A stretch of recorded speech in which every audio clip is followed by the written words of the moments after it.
Hello everyone, आप सभी का स्वागत है हमारे चैनल टैट वॉरियर्स में। फ्रेंड्स, हमारी आज की वीडियो का विषय है व्यक्तिगत विभिन्नताएं। फ्रेंड्स, जब एक टीचर कक्षा में पढ़ाना शुरू करता है तो उसे अनेक चुनौतियों का सामना करना पड़ता है। उन्हीं चुनौतियों में से एक है व्यक्तिगत विभिन्नताएं। फ्रेंड्स, अब आप सोच रहे होंगे कि व्यक्तिगत विभिन्नताएं क्या होती हैं। व्यक्तिगत विभिन्नता से तात्पर्य है कि सभी प्रकार के व्यक्ति में विभिन्नताएं पाई जाती हैं। मान लीजिए फ्रेंड्स, एक क्लास के स्टूडेंट में कुछ स्टूडेंट्स ऐसे हैं जिनको खेलने में ज़्यादा आनंद आता है, तो कुछ स्टूडेंट्स ऐसे हैं जिन्हें पढ़ने में ज़्यादा आनंद आता है। कुछ बालक ऐसे हैं जो मंद बुद्धि हैं और कुछ बालक ऐसे हैं जो बहुत मेधावी स्टूडेंट हैं, बहुत प्रतिभाशाली हैं। तो फ्रेंड्स, बालकों की शारीरिक क्षमताएं, उनकी बुद्धि लब्धि, उनकी रुचियाँ, इन सभी के आधार पर बालकों को सभी अलग अलग कैटेगरीज में रखा गया है। तो वो कैटेगरीज क्या हैं वो हम आपको आज की वीडियो के द्वारा बताने वाले हैं। फ्रेंड्स, उससे पहले यदि आपने अभी तक हमारे चैनल को सब्सक्राइब नहीं किया है तो प्लीज़ चैनल को सब्सक्राइब करें, और अगर आपको ये वीडियो थोड़ी सी भी पसंद आई या थोड़ी सी भी यूज़फुल हो तो इस वीडियो को लाइक ज़रूर करें। तो शुरू करते हैं आज की वीडियो। प्रकृति के नियम है कि संसार में कोई भी दो व्यक्ति एक जैसे नहीं हो सकते, उनमें कोई ना कोई भिन्नता अवश्य ही होगी। यहाँ तक कि जुड़वा बालकों में भी विभिन्नताएं पाई जाती हैं। ऐसा हो सकता है कि जुड़वा बालक शक्ल सूरत एक जैसे हो, परंतु उनके स्वभाव, बुद्धि, शारीरिक और मानसिक विकास में काफ़ी अंतर होता है। फ्रेंड्स, जैसा कि यहाँ बताया गया है कि प्रकृति में कोई भी दो व्यक्ति एक जैसे नहीं होते। मान लीजिए कि दो बच्चे जुड़वा हैं तो उनमें भी कोई ना कोई फ़र्क अवश्य होगा। उनकी आदतें, उनके खाने पीने का ढंग, उनके रहने सहने का ढंग, सभी में अंतर पाया जाता है। उनकी यहाँ तक कि शारीरिक क्षमताएं, बुद्धि, सभी में अंतर पाया जाता है। तो फ्रेंड्स, इसी प्रकार संसार के जितने भी व्यक्ति हैं उन सभी में बहुत सी भिन्नताएं पाई जाती हैं, कोई भी एक समान नहीं होता। आगे आते हैं। अतएव व्यक्तिगत भिन्नता को बुद्धि, शारीरिक एवं सीखने की क्षमता के आधार पर निम्नलिखित वर्गों में बांटा गया है। फ्रेंड्स, आगे वो वर्ग निम्नलिखित हैं। पिछड़ा बालक, दूसरा बाल अपराधी बालक, तीसरा मेधावी बालक, चौथा विकलांग बालक, अगला मानसिक मंद बालक, अगला धीमी गति से सीखने वाला बालक, अगला अधिगम असमर्थता। आगे आता है इसमें। फ्रेंड्स, इस प्रकार के सभी बालकों को विशिष्ट बालकों की श्रेणी में रखा जाता है। अब फ्रेंड्स, आप सोच रहे होंगे कि विशिष्ट बालक क्या होते हैं। इसे समझते हैं।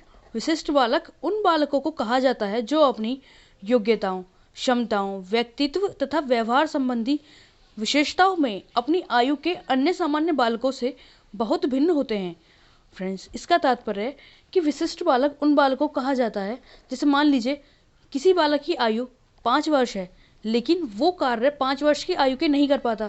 वो मान लीजिए या तो 4 वर्ष के बालकों के उम्र के कार्य करता है या 3 वर्ष के बालकों के, या मान लीजिए कि बालक है तो 5 वर्ष का किंतु वो कार्य 6 वर्ष के बालकों के, 10 वर्ष के बालकों के, इस तरह करता है। तो फ्रेंड्स, इस प्रकार के बालक विशिष्ट बालकों की श्रेणी में आते हैं जो सामान्य योग्यता प्रदर्शित ना करके विशिष्ट योग्यता प्रदर्शित करते हों। इसी प्रकार सबसे पहला बालक आता है हमारा पिछड़ा बालक। पिछड़ा बालक क्या होता है इसे समझने का प्रयास करते हैं। पिछड़े बालक अन्य सामान्य बालकों की तुलना में धीमी गति से सीखते हैं। इस कारण ये अपनी आयु के सामान्य बालकों के साथ समायोजन नहीं कर पाते। फ्रेंड्स, पिछड़े बालक ऐसे होते हैं जो किसी भी कार्य को सामान्य बालकों की तुलना में धीमी गति से करते हैं, सीखते हैं। इनकी बालकों की विशेषताएं हैं। इन बालकों की IQ यानी बुद्धि लब्धि 75 से 90 के बीच होती है। अगला, ये बालक कार्यों को स्वतंत्र रूप से करना पसंद करते हैं। फ्रेंड्स, इस तरह के बालक किसी प्रकार की रोक टोक अपने कार्य में नहीं चाहते। वो चाहते हैं कि किसी भी कार्य को स्वतंत्र रूप से करें। अगला, इन बालकों की रुचि एवं ध्यान थोड़े समय तक ही बनी रहती है। फ्रेंड्स, जब भी अध्यापक द्वारा कोई भी कार्य इन्हें सिखाया जाता है, पढ़ाया जाता है, तो ये बालक लंबे समय तक उस पर ध्यान केंद्रित नहीं कर सकते। अगला, ये बालक वातावरण के साथ समायोजन नहीं कर पाते। फ्रेंड्स, वातावरण से समायोजन से तात्पर्य जब इनके आसपास के वातावरण में लोग जो हैं वो इनके समान नहीं होते तो इन लोगों को, पिछड़े बालकों को, उन सभी व्यक्तियों के साथ समायोजन करने में बहुत कठिनाई होती है। अगला पॉइंट, ये अंतर्मुखी होते हैं। इसका तात्पर्य है कि ये बालक अपने में ही मग्न रहते हैं, ये अपनी बातें किसी से शेयर नहीं करना चाहते। अगला पॉइंट, इनकी तर्क और विवेक शक्ति निम्न स्तर की होती है। इसका तात्पर्य है कि इनकी जो सवाल करने की क्षमता और सोचने की शक्ति है वो निम्न स्तर की होती है, अर्थात कमज़ोर होती है। अगला आता है हमारा बाल अपराधी बालक। बाल अपराधी बालक से तात्पर्य ऐसे बालक से है जो अपने मार्ग से सामाजिक रूप से भटका है। फ्रेंड्स, बाल अपराधी बालक ऐसे बालक होते हैं जो किसी प्रकार की कोई, मान लीजिए कि किसी बालक को बहुत सताया गया है, किसी प्रकार की उसने यातनाएं देखी हैं, तो वो उसका विकास सामाजिक रूप से हट जाता है और वो अपने रेगुलर रूप से, सुचारू रूप से अपनी क्रियाओं को नहीं करता। वो ऐसे कार्य करता है जिसमें जो समाज को पसंद नहीं होते या समाज की रीतियों के खिलाफ होते हैं। बाल अपराधी बालक के क्या कारण हैं? पहला, वंशानुक्रम संबंधी कारण। दूसरा, वातावरण संबंधी कारण। तीसरा, मनोवैज्ञानिक कारण। चौथा, गरीबी। और पांचवा, सामाजिक स्तर। फ्रेंड्स, वंशानुक्रम संबंधी कारण से तात्पर्य ऐसे बालकों से है जिनके परिवार में सभी अपराधी होते हैं। मान लीजिए कि उन बालकों के पूर्वज या उनके परिवार में कोई बड़ा अपराधी हो तो उसका असर बालकों में भी होगा, जो वंशानुक्रम पीढ़ी दर पीढ़ी चलता रहता है।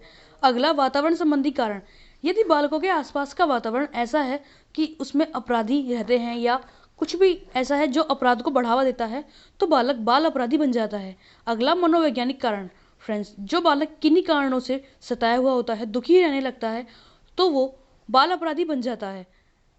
अगला, गरीबी। फ्रेंड्स, गरीबी के कारण कभी कभी ऐसा होता है कि सभी माता पिता अपने बच्चों की सभी इच्छाओं को पूर्ति नहीं कर पाते, तो वो बालक अपनी उन इच्छाओं की पूर्ति के लिए, मान लीजिए कि किसी बच्चे को एक खिलौना चाहिए और माता पिता नहीं दिला पा रहे, तो वो उस खिलौने की चोरी कर लेता है, जो कि एक अपराध है।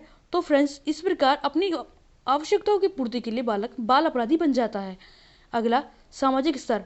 फ्रेंड्स, कभी कभी सामाजिक स्तर के कारण बालकों में हीनता की भावना आ जाती है। उनमें समाज में जो भेदभाव किया जाता है उसके कारण उनका सामाजिक स्तर और की वजह से वो बालक बाल अपराधी बन जाता है। अगला, मेधावी बालक। मेधावी बालक से तात्पर्य ऐसे बालकों से है जिनकी बुद्धि लब्धि सामान्य बालकों से उच्च स्तर की होती है। फ्रेंड्स, मेधावी बालकों से तात्पर्य इंटेलिजेंट स्टूडेंट्स। फ्रेंड्स, इसका तात्पर्य है कि जिनकी बुद्धि लब्धि, जिनकी सोचने समझने की क्षमता सामान्य बालकों से उच्च स्तर की होती है। इनकी विशेषताएं हैं, इन बालकों की बुद्धि लब्धि 110 से अधिक होगी। अगला, इनका सामान्य ज्ञान उच्च स्तर का होता है। फ्रेंड्स, इनकी जो जनरल नॉलेज है, जो आसपास के ज्ञान रखने की क्षमता है, वो उच्च स्तर का होता है। अगला, इनका दृष्टिकोण वैज्ञानिक होता है। फ्रेंड्स, वैज्ञानिक से तात्पर्य है कि किसी भी कारण को, जब किसी बात का जब तक कारण पता नहीं कर लेते तब तक उस बात में विश्वास नहीं करते। अगला, इनकी स्मरण शक्ति उच्च स्तर की होती है। फ्रेंड्स, इनकी याद करने की क्षमता उच्च स्तर की होती है।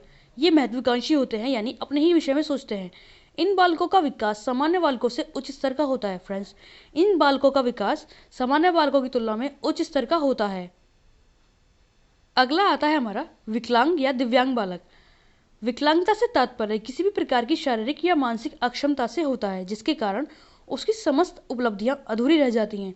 फ्रेंड्स, इसका तात्पर्य कोई भी बालक जो शारीरिक या मानसिक किसी भी प्रकार से किसी गंभीर बीमारी के कारण विकलांग हो गया है या किसी भी अक्षमता का शिकार हो गया है, तो उन बालकों को इस श्रेणी में रखा जाता है, जिसके अंतर्गत निम्नलिखित बालक रखे जाते हैं। जैसे शारीरिक रूप से विकलांग बालक, पहला आता है इसमें हमारा अपंग बालक। अगला, संपूर्ण अथवा अर्ध अंधे। अगला, पूर्ण बहरे और अपूर्ण बहरे। अगला, हकलाने या दोषपूर्ण वाली वाणी वाले बालक। अगला, निर्बल बालक। तो फ्रेंड्स, ये बालक, जैसे अपंग बालक, मान लीजिए कि किसी बच्चे का हाथ खराब है या पैर खराब है। अगला, संपूर्ण या अर्ध अंधे, मान लीजिए कि जिनको बिल्कुल भी नहीं दिखता हो या कम दिखता हो।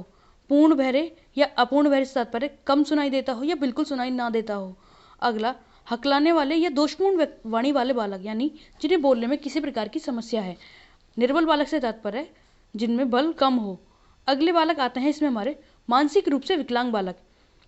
इस श्रेणी में उन बालकों को रखा जाता है जिनकी बुद्धि लब्धि सामान्य बालकों की तुलना में कम होती है। फ्रेंड्स, इसका तात्पर्य जिन बालकों की जो IQ लेवल है वो सामान्य बालकों की तुलना में कम होती है, तो उन बालकों को विकलांगता की श्रेणी में रखा जाता है। अगले बालक आते हैं इसमें हमारे संवेगात्मक रूप से विकलांग बालक।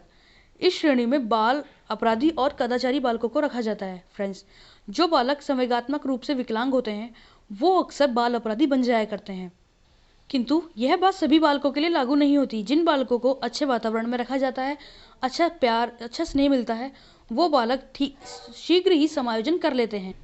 अगला आता है इसमें हमारा मानसिक मंदन। इस प्रकार के बालकों के मानसिक गति कम होती है तथा ये बालक शिक्षक के दिए निर्देश सरलता से नहीं समझ पाते। फ्रेंड्स, इस प्रकार के बालक, इनकी सोचने समझने की क्षमता कम होती है और टीचर्स द्वारा कुछ भी बताया जाता है उसे ये आसानी से नहीं समझ पाते।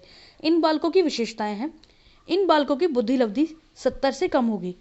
दूसरा, अधिगम स्तर धीमा होगा, यानी पढ़ने का, याद करने का या कुछ भी सीखने का स्तर इनका धीमा होगा।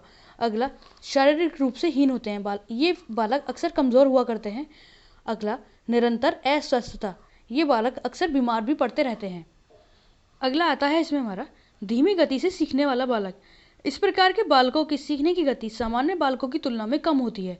फ्रेंड्स, ये बालक सीखते ज़रूर हैं पर धीमी गति से सीखते हैं। इनकी विशेषताएं हैं, इनकी बुद्धि लब्धि 60 से कम होती है और ये बालक देरी से समझ पाते हैं। इस प्रकार अगला और लास्ट आता है हमारा अधिगम असमर्थ बालक। इस प्रकार के बालक सीखने में असमर्थ होते हैं, इनकी बुद्धि लब्धि आंशिक होती है। फ्रेंड्स, इस प्रकार के बालकों को कितना भी प्रयास कर लिया जाए, सिखाना काफ़ी मुश्किल होता है। अगर फ्रेंड्स, इन बालकों की बुद्धि लब्धि बहुत ही आंशिक रूप से होती है, अर्थात इन्हें जो कुछ भी सिखाया जाए ये उसे समझ ही नहीं पाते। तो फ्रेंड्स, हमने अपनी आज की वीडियो में उन सभी बालकों के बारे में बताया, या जितने प्रकार की विभिन्नताएं होती हैं, व्यक्तिगत विभिन्नताएं होती हैं, उन सभी के बारे में आपको बताया। अगर आपको ये वीडियो थोड़ी सी भी पसंद आए या यूज़फुल लगे तो इस वीडियो को ज़रूर लाइक कीजिए। आपके सुझाव हमें कमेंट करके ज़रूर बताएं। अपना ध्यान रखें, अपने अपनों का ध्यान रखें। धन्यवाद।